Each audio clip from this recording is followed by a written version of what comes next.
The following is a production of The Reporter, Delaware County's leading news source. The first thing I want to bring up, we're going to have Zachary Gardner is here. Going to discuss the Eagle Scout project.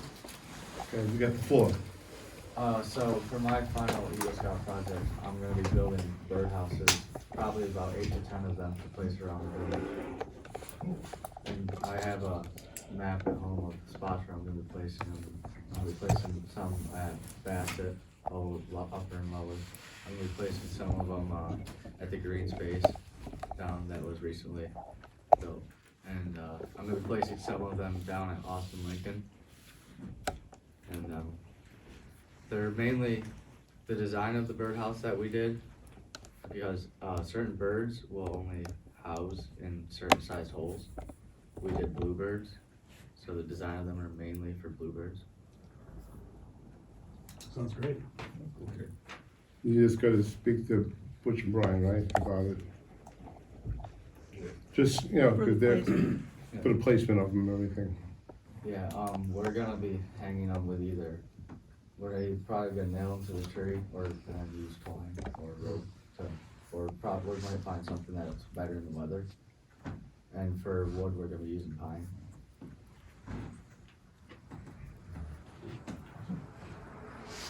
Look forward to seeing them. Thank you. You guys, we'll make a motion from the board too. The motion will be approved. Second. All in favor? Aye. Opposed? Okay. Thank you. Thank you, Zach. Okay, number 2 is public input. If anyone wants to have a few minutes to discuss anything or ask any questions, please do.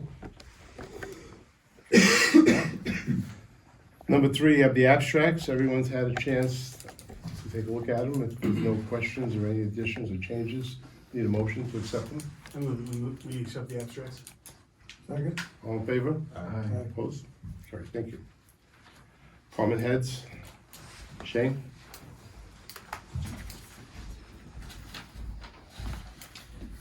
Everybody getting their report? Yep. Anybody have any questions?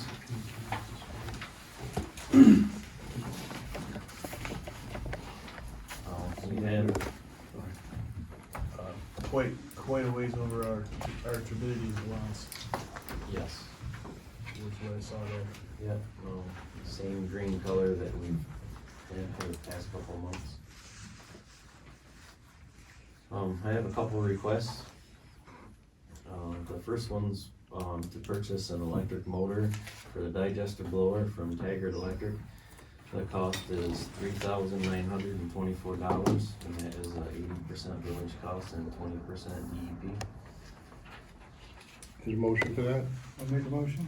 Second. All in favor? Aye. Opposed? Carried. The next one is to purchase 20 tons of sea-bug filter sand for the second stage from US Silica. The cost of that is $5,752.80, and that is a 100% DEP cost. Make that motion. Second. All in favor? Aye. Opposed? Okay, thank you.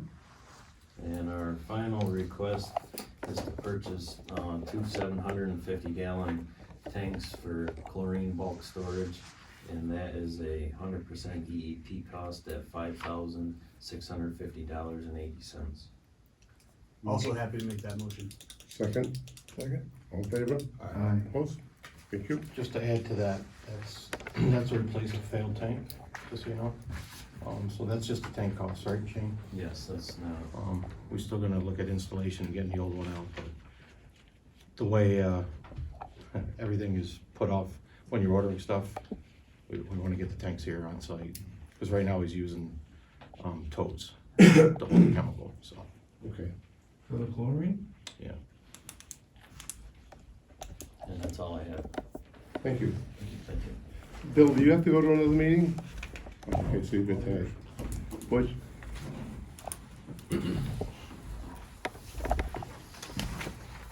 Everyone in my report.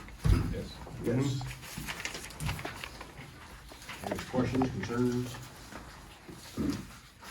Pretty light month on my end. Yeah. I don't have any requests. That's good. no equipment needs and not too much snow, so I a did, little bit. we did have to pick up our truck today that was ordered 2 years ago. So maybe things are starting to get better. Was it stripped? I'm not sure, I haven't received it yet, so maybe it's not what we ordered. I don't know. Okay. How's the garage coming along? We're getting there. Taking time. Did they iron out the fact that two roofs needed to be married and nobody figured that out? Yeah, looks good. Excellent. Okay, very good. What's that? That's it, thank you. Josh? Code Very enforcement? much. Good evening. Good evening. Sent out my report. Not very active in, things this time of the year, but did have a couple of new reports. Anybody have any questions with anything? No? The only thing that I was gonna ask for, is I have to do my in-service training. New York State Building Officials Conference is in April. It's April 11th to 13th. I went there last year and I get all my training done at one time. It's $460. I was just gonna see if I could get that approved. Make the motion to approve the training on the 11th and 13th. Second. All in favor? Aye. Aye. Opposed? Carried. Also, the following week is floodplain managers and stormwater managers annual conference.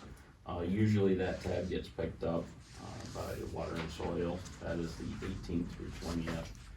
Usually there's no cost for that, but probably should see if you guys would approve that.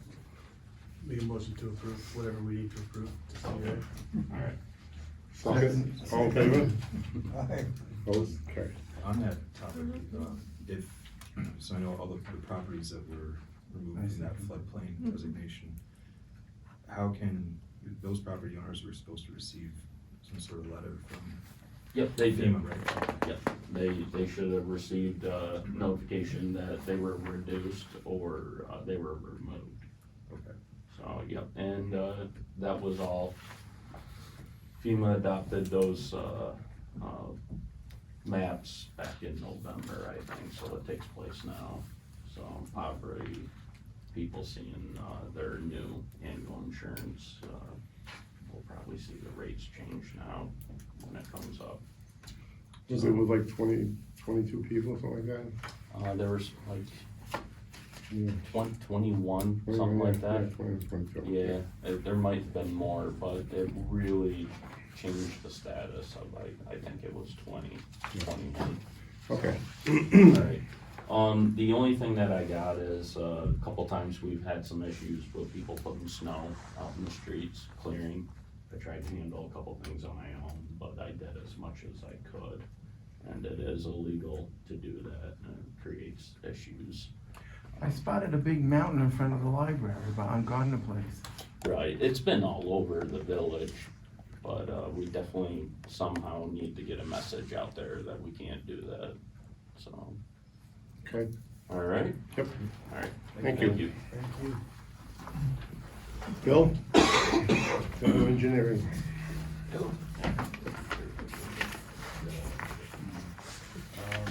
Couple things to, I guess, highlight. We did get some feedback from the contractor that did the inspection of the sewer mains, Aero Construction. They did cleaning and televised inspection of portions of the sewer. The grant that the village received provided funding to do about a week's worth of work with those folks. So we got the videos and inspection reports back, so looking through those, and also kind of historic records that have been done by previous studies and inspections with our folks and DPW folks. We've got kind of an inventory of where, some of the areas of I&I, have been identified, and are beginning to tabulate that and come up with estimates for what it would cost to mitigate, repair those areas.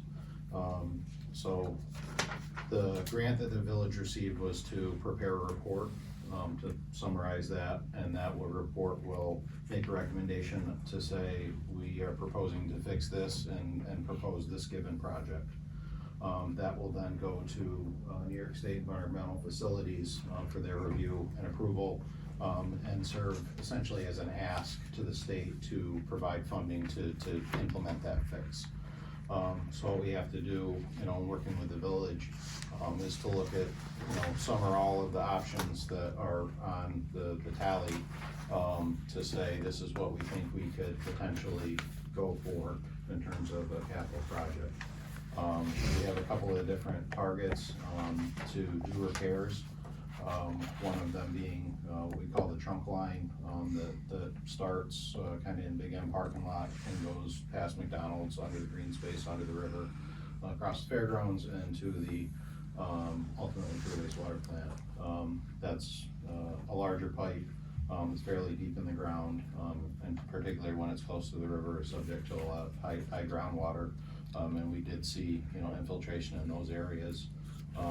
There's different means of making repairs, and we looked at potentially grouting, from the inside, the seams on that pipe to try to keep the water out.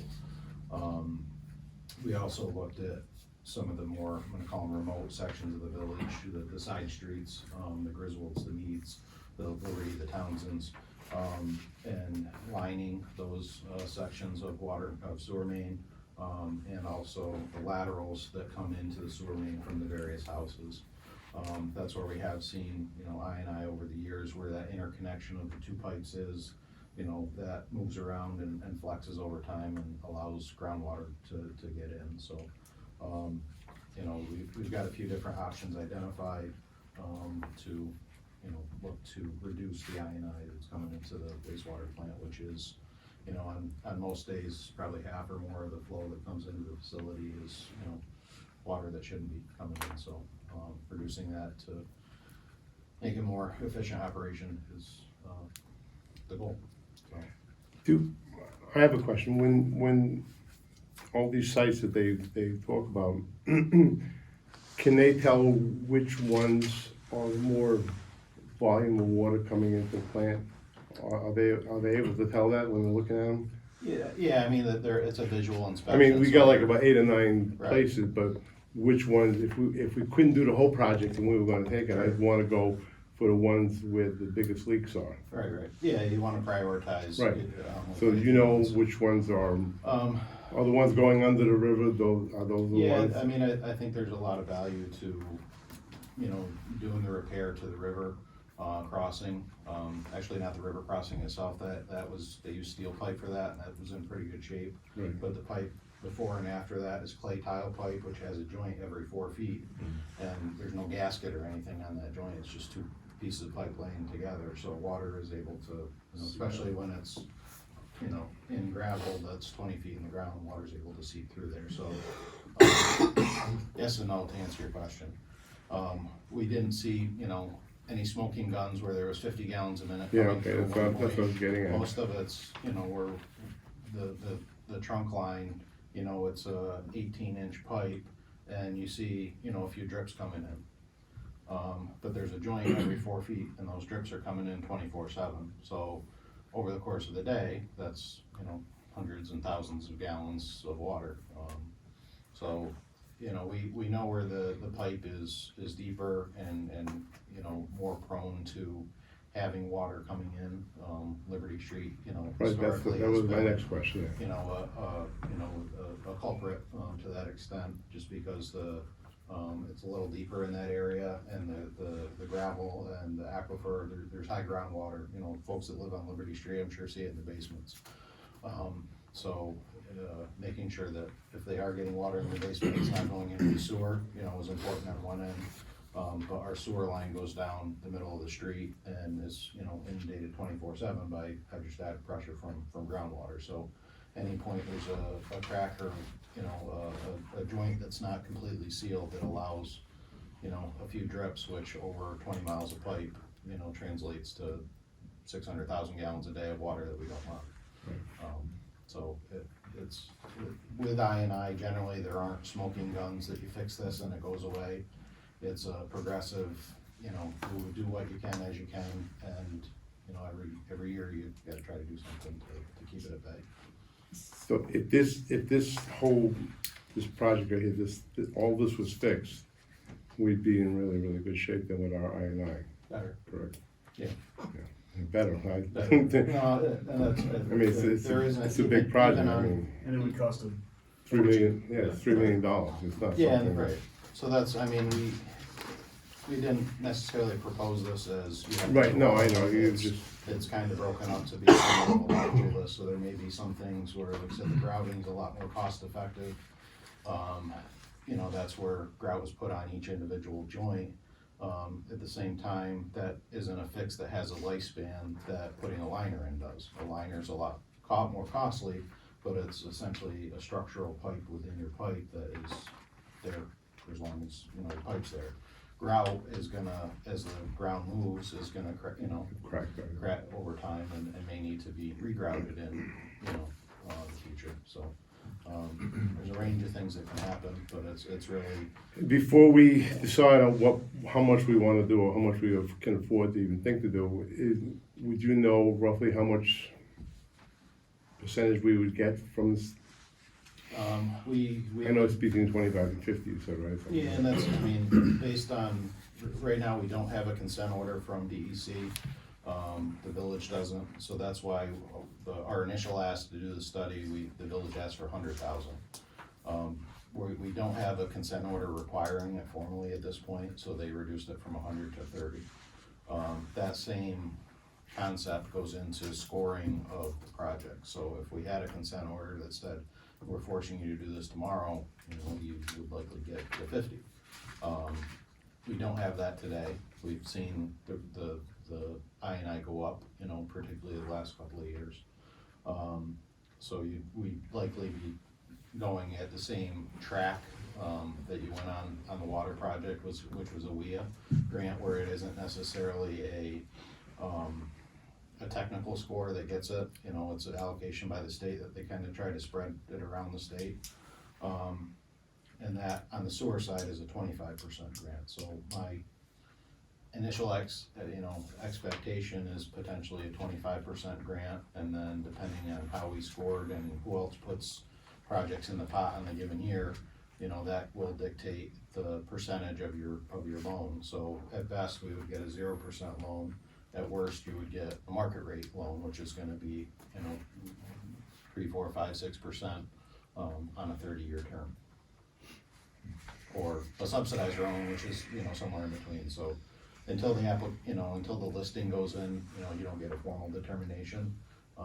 But, you know, the project's scope that we're looking at and what it qualifies for, you know, is probably more so in the 25% grant, you know. And who would give the consent over, would that be DEC? If we formally exceed the permitted, flow on a daily basis, that's an option DEC has, is to, you know, formally require it. Yeah. You know, the flows have been just under, you know, I think. John, Yeah, They just, we're at yeah. 85, 90% this past year. Yeah, and we're having more Capacity. oversight from the DEC recently with, you know, color issues and whatnot. So, yeah, they'll probably be, like Bill said, they'll be looking at that a little more heavily, what our flows are, because if we are. we're within- close to where we're. Yeah, when you're within, was it Bill, the 90%? 90 or 95. Yeah, percent of your flow, then you've triggered that, on that Are level. we You're pretty close to it. pretty close to it? 85 this year. Were they able to determine if, during the camera work, if there were any sump pumps in them? Typically, you can see them, when you're doing the work, but were they able to determine if any of this was based off of that, or?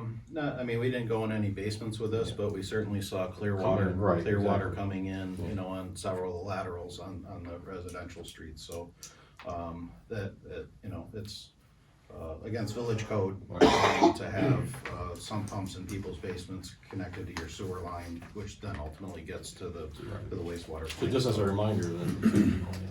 Right. Yeah, Because that's on accounting, like Bill said, you can't, if you don't spot that, you could do the I&I work, but if they're still going in, you're still gonna have Right. unregistered flow.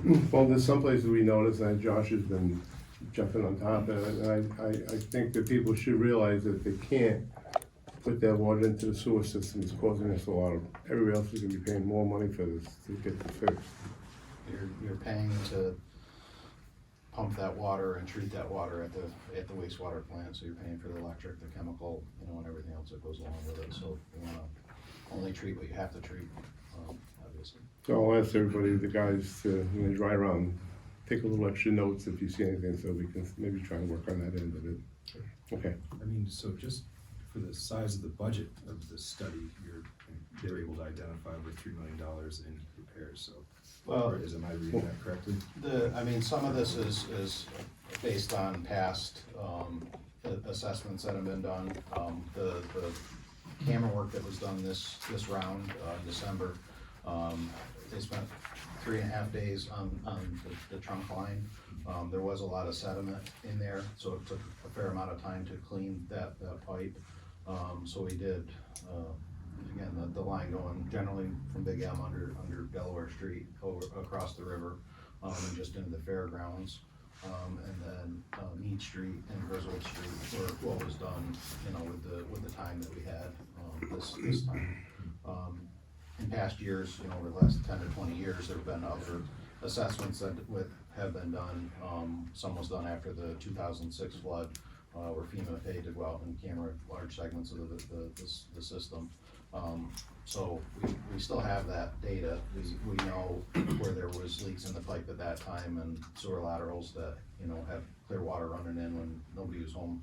So it's indicative of either a sump pump or, you know, groundwater getting in. You know, either way, it's water that you don't want coming in. So it's kind of a combination of, you know, current inspections that were done in some of the historic stuff have, you know, available to us. Got it. So that is, as we, you know, continue that discussion, we'll look to work with the village to come up with a priority list and, you know, how far we think we wanna go. That will go into the report, that will get approved by DEC and EFC. Once that report is approved, EFC releases the second half of the grant, so it was a $30,000 grant, they've released $15,000 initially. They release the second 15 at the end of the job once the work's completed. So we'll work with the village to get that processed. Switching gears, the water project, we have the design for that put together, and that's gonna go to the health department, the plans and specs. That was a EFC funded water project as well. On the water side, EFC funds 60% grant. On the sewer side, it's 25, that's just their program rules. So we'll be sending the plans up this month and then work to get plans out to bid, and have that project advance. We are planning to replace about 6,000 or 7,000 feet of water line. There's a 40 to 50 week lead time on water line right now. So that'll play into when construction kicks off. Curry Well, we talked about last month, actually at the special board meeting that the village held. The contract was awarded to Fry Well Drilling to install the replacement well in the village property. Contract's in place for that. We got the insurance info in, and we anticipate an April time frame to install the well. There's a series of testing that goes in to that to make sure we have enough water to suit our needs and to make sure that the water meets all the parameters it needs to from the health department perspective.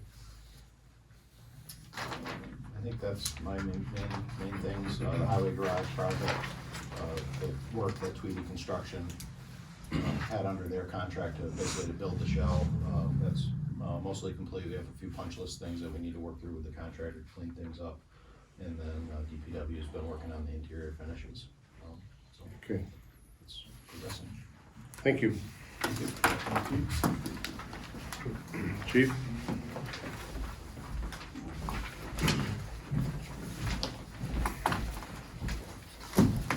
How's everybody doing tonight? Good, how are you? Good, thanks. Yeah, that's the report, perfect. I had a busy month again this month. Back to us after Christmas. You got questions about it or anything? Everybody's aware that, the, Attorney General's office made a report. I got to see it on the Channel 12 News. Oh, really? So, yeah, Where do you get a copy? No, I found out at home watching TV. I found it on TV, but you didn't print it out. No, so, yeah, it's a pretty in-depth, report from that office, outlining the exact, outcome of everything that happened. So that's really good news that that came out now versus, as long as it's been holding. Any questions on that? As you said, it was detailed, I read it.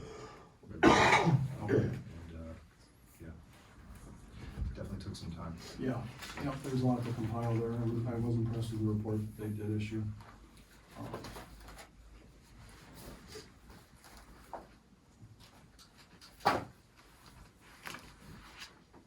And really, the only like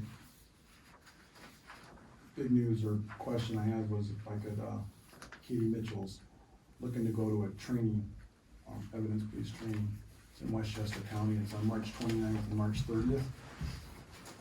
She's willing to take her own vehicle and spend a night down there on her own accord. The only thing I was asking for is if we could possibly pay her gas mileage to and from. She'd go down there, spend the night. It's a 2-day training. She's going to be our new evidence officer at the PD. What did you say the name of it was? It's evidence-based. Evidence-based. Yeah. I'd move to send Officer Mitchell to that training. Second. All in favor? Aye. Opposed? Okay. One more thing with the Attorney General's report, just in, the one thing that they really looked at was that we had body worn cameras. I've been looking at that for some time now, as everybody knows. And, just Friday afternoon, actually, I received word from TCGS that a grant that I applied for that I was able to get. I don't know exactly the whole background of it, because I just got it Friday afternoon and I haven't had a chance to really reach out to anybody today about that. So, I'm gonna look into that. I have a couple of different comparisons with different, Other agencies, you mean? different Yeah. agencies and stuff who can help us with getting equipped for that, if it's something that we can go forward with. It's a one-time grant. It's not something that's gonna be like in perpetuity or anything like that. It's gonna be, after a certain amount of time, that grant money's gonna go, and then we're gonna have to, figure out that's what we're gonna move forward with after that. But I did get a grant for it, so hopeful for that. We can look into that and see exactly what it's gonna amount to in the future. Okay. Yeah. So I should have more information next month for you guys. That'd be good, yeah. I think it's a good idea. Make a decision on that. And then there's other foundations that could provide possible funding for the current Yeah, costs. and that's something also I could look into, going forward as far as the, the different companies have different ways of making their money, so to speak. Some companies, you have to buy the computer and the whole, everything's kept on your computer for a certain amount of time, and there's other, departments or, companies that store it in a cloud, and you're able to use that, so you kind of offset the cost as far as like how many thumb drives you're gonna be using to store the evidence, or store the, the video footage and stuff, 'cause it's a lot, there's a lot of storage involved in this stuff, so. Because you're doing it every day over there, Right, yeah. yeah, every traffic stop, it's every interaction with the public. I mean, there's obviously a lot of benefit to it, just, Right. Right, The sheriff is using, they've got cameras, right? yes, and that's on, And Sydney? Yeah. Sydney just started with I us too. see how Sydney went, because they got their starting, you said they got their funds from the O'Connor Foundation. O'Connor and United Way. And there was Okay, some- I'm not familiar with That that. was for the extended, Right. some Because- recurring. this grant is just to pay for the cameras, basically. Yeah, to get you started, yeah. So, but hopefully going forward, we'll come up with some other things to help us out with, money wise as far as. I know the O'Connor one has one grant specifically for Walton too. I don't know if it's the Mattering, or if there's one part of the O'Connor one that's just for Walton. It's Okay. the matter. Yeah, the Maverick, right? Yeah, that's also small. Yeah, I don't That's think very it's, small. Oh, yeah, like a few thousand, that's it, yeah. Oh, okay, well. Okay, That was about it. I just wanted to say one more thing, and there's any questions about that, I just wanna congratulate Zach on finishing his legal stuff. That's a huge commitment on his part, and just, known Zach I a did, long I time was since telling him that, I remember, third that's grade or gonna something. follow him the rest of his life, Yeah. wherever he goes. Absolutely, yeah, it's a huge. All right, that's it. Thank you. See you after. Yeah, we're gonna have an executive session. Okay, next thing up is trustee reports. I'll start with you today, Nate. Parks are chugging along, getting ready for spring, getting ready for getting ready for Little League baseball, getting ready to talk about the pool. So, we're very excited about that. At the theater, we've got 80 for Brady right now for you football fans. Coming up here, very shortly on February 11th, we have, a night with Elton and Elvis. And apparently that's a hot ticket right now. You can get that at musiconthedelaware.org. You can get your tickets for that. We have a classic flicks on February 16th at 7 o'clock, Moonstruck from 1987. And we will have Bill Seneschal playing in the Andrea Paternoster room for free on February 19th, Sunday, from 6 to 8 p.m. And there's some ongoing projects in the theater with the WTPA, and we'll hear more about that in upcoming weeks. Thank you, sir. Thank you. Eric, anything? nothing tonight. Mr. Zoe, anything? No, I think Joe's pretty much got all the information I had out. Steve, anything for you? Nothing. Okay. As far as I'm concerned, everything's still going. I hate to keep repeating the same stories over time, but it's taking time to get a lot of stuff in. But the bowling alley, I spoke to him 2 days ago. He's struggling along. Sometimes it just takes a while to get some of the piping on the inside of everything is almost all done. By the time it's done, it should be every building, every place in it should be full. So it's good. Dunkin' Donuts is definitely coming. They called. They spoke to Josh. They're gonna start going through the CBA and the planning board. Yeah. Yeah. Okay. Eventually it gets Once all. I submit a formal application. So, the depot, which is a martial arts place, opened up. We had a grand opening the other day. That's good. So, I think we're moving in a good direction. That's all I have to say for right now. Next thing, the appointment of election inspectors. All right, Rick, did you need to say anything? No. Okay, I'm recommending Maxine Locker and Marjorie Rutherford again to be our election inspectors.